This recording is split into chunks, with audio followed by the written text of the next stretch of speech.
Hi guys!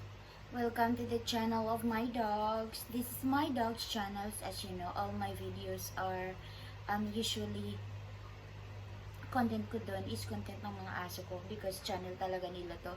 Pero this time, I am going to share with you my experience at St. Luke. I had my medical there on, and when is it, big brother? This is our big brother, Chance. You don't know him. He's a good boy. I had my medical there August 31, and then I was cleared at September 1. And then I set up my appointment 2 weeks before that. And luckily I passed my medical. I had no medical issues, which I was very happy about that.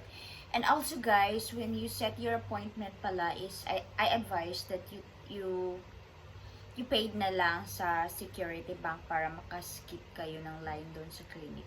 Pwede naman kayong magbayad doon, pero less hassle na kasi hindi ka na magpipila for payment. And then, when you set an appointment, they will send you an email. They will send you an email and instruction how to pay, instructions of the documents that you need to bring. Yes, big brother. And that you need to bring. So you need to bring your DS. In my case, I am an Ir1 category visa. So I brought my DS 260 and my photocopy of my passport, 2 colored copies, short bond paper, wag mong i-change yung size, short bond paper, and also your 4 2x isulat mo yung full name mo sa likod. And then yung confirmation of appointment mo sa St. Luke, yung email na na-receive mo, i-print mo yun, dadalhin mo. And then yung confirmation of appointment mo for interview from the US Embassy, or pag nag-set ka ng appointment from CGI, dalhin mo yun. Tapos print ko na lang din yun, yung email ng embassy, yung may case number ko, pinaprint ko na lang din yun. Print ko yung aking appointment history, print ko, dami akong piniprint. Yung days 260, dalawa dalhin mo. Tapos nagdala pa ako ng aking marriage contract, yung Cinemar, at saka yung marriage certificate. Pero hindi na kailangan yun. Hindi na kailangan. Nagdala lang ako for sure. Anyway, my medical went like this. I went to the clinic very early, 4:30. Kahit na sinabi dun sa email na 30 minutes before my medical, tsaka ako pwedeng pumasok. Pero dahil pumunta ako doon ng 4:30. Ako naman yung number 1 dahil napakaaga ko. So I was the number 1, and then when you go to medical, you will not go to the first door. When you go to the second gate. Yun. You go there, and then 30 minutes, 6:30, we were already there. We were inside. And then, papasok ka doon, may booth doon, bibigyan ka ng number, bigay mo yung this 260 mo, yung passport mo, bibigyan ka ng number. I was the number 1, orange tag yung sa akin. US Immigrant Visa, orange tag. And then, he told me to proceed to the photo room. So, I went to the photo room, I gave my paper, and someone took a picture of me. You have to remove your this necklace and your earrings. You have to remove that. And then after that, he gave me my paper back and said to wait at the reception for encoding. So dahil maaga pa, hindi pa talaga siya 7, wala pa yung mga na in charge dun sa reception, right, big brother? So, wala pa sila. So, ang ginawa is I waited mga 10 minutes lang. Okay. I waited there for like 10 minutes, and then they called my number 1, US Visa orange tag. So, I gave it. I went to that window. I think it was window B, A or B. I'm not sure. I went there, and then I gave her my paper, and she asked me a couple of personal questions. Who is my petitioner? What's the relationship of me and my petitioner? What's my address in the States? And what's my birthday? What's my petitioner's birthday? And then they will ask you to sign that all that you said were right. ask you to sign. Oh, yun nga pala guys. Yung photocopy ko ng passport ko, clear naman siya sa paningin ko, pero para sa kanya hindi clear. Sabi niya sa akin, lalabas daw ako at saka mag-photocopy ulit ako ng mas clear talaga. Huwag kayong mag-alala, ang daming photocopy center doon. Pwede kang magpa-print doon kasi yung mga kasabayan ko nagpa-print ng days to 60 nila kasi nakalimutan, mga ganun. And then I came back. And then she told me to go to the 5th floor for vital signs. Sa 5th floor guys, dahil maaga pa, hindi yung kaka-7 na lang, the 3rd floor for the x-ray. Sa x-ray, may 2 pa lang na nakapila doon. Kasi ang aga ko, mas maganda guys, agahan nyo yung appointment nyo ha, kung may available, agahan nyo. Kasi hindi pa masyadong busy pag maaga. So, nilagay ko yung papers ko kasama yung passport ko doon sa my receiving area. And then, after that, tatawagin lang naman nila. Tatawagin yung name mo. And then, proceed ka na sa x-ray. Sa x-ray doon, may kasabayan na ako doon. Sa x-ray, remove nyo lang yung upper clothes nyo at saka yung bra nyo. Kasi x-ray tayo, diba? And then, they will ask you to wear this x-ray, yung gown. And then, huwag mo nang itali kasi hubarin mo lang din naman. Huwag mo na lang siyang itali. And then, on the x-ray room, they will ask you to breathe deeply, inhale, and exhale.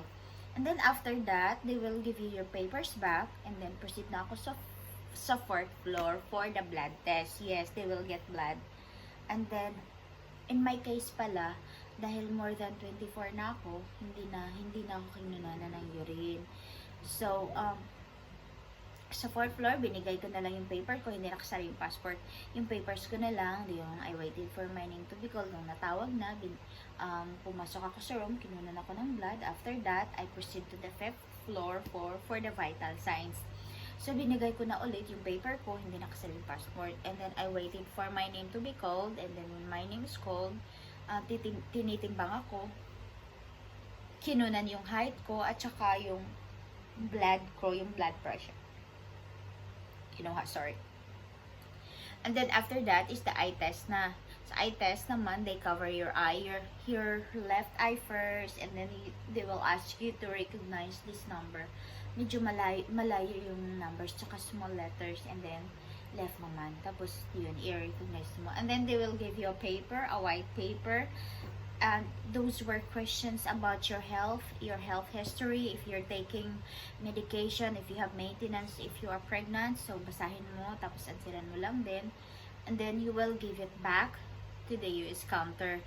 And then, you will wait your name to be called naman. And then, I waited for my name to be called. And then, I went to this room. I think inside the room is a doctor because she was the one who did the physical. So, I would think she was a doctor. And then, when you get in the room, medyo masungit sila or gusto lang nila na matapos. They wanted, kasi madami tayo. They wanted, gusto nila nang mag-move ng mas fast. So, wag ka nang madaming tanong doon. When you get there, there was a photo of a woman na nag-wear na lang ng bra at saka panty. Sabi niya, you have to remove all your clothes. Ito na lang ang matira. So, bra at panty na. So, ni-remove ko. And then, may questions pala siya doon, guys, about your medical history. If you have operations, if you have, something like that. If you have medical conditions. And then, they'll ask you to raise your hand. If wala ka bang mga sugat-sugat sa kamay. And then, they will ask you to lay down. May small table doon inside. They will ask you to lay down. Anyway, guys, maisusuot ka naman ng blue gown. Merong gown doon. Hindi ka hihiga doon na walang cover. Tapos, kakapain yung ganito mo kung wala bang bukol yung boobs, tsaka yung dito, kung di ba masakit, tsaka yung tenga. And then, after that, they will ask you to put your clothes back. And then, bring the paper to the US counter again, and then wait your name to be called. And then after that, I was waited for like 10 minutes, and they gave me a paper, white paper, and said you'll come back tomorrow.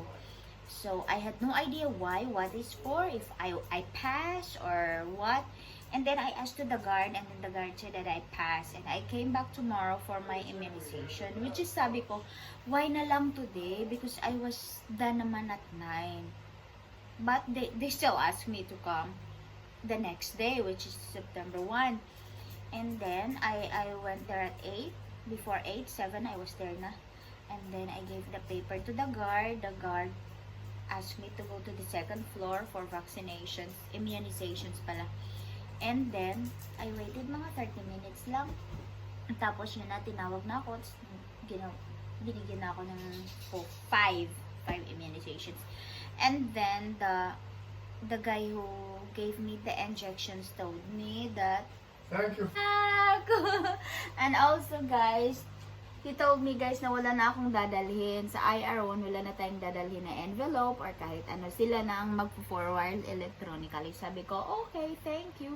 Sabi nga the next day, ando na yung ano mo, yung record mo sa medical. Sabi ko, okay. Okay guys, interview ko pala guys September 6 guys.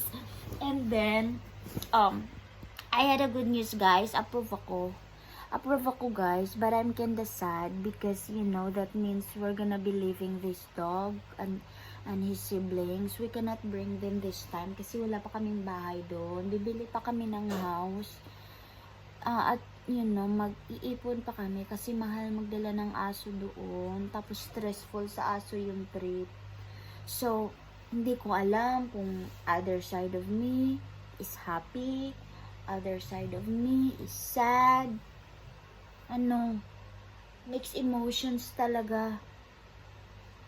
Yung visa ko, siguro darating na yun sa Lunes kasi ang sabi, I'm from the Visayas, sabi daw, 3 to 5 working days, I should have my visa.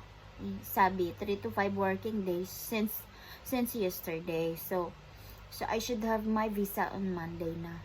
Pero, yun, that was my experience on my medical, guys. It was very easy. Easier than you thought. Easier than you thought. And do you think Big Brother, you will like America, Big Brother? I think Big Brother will like America, Big Brother. I think so.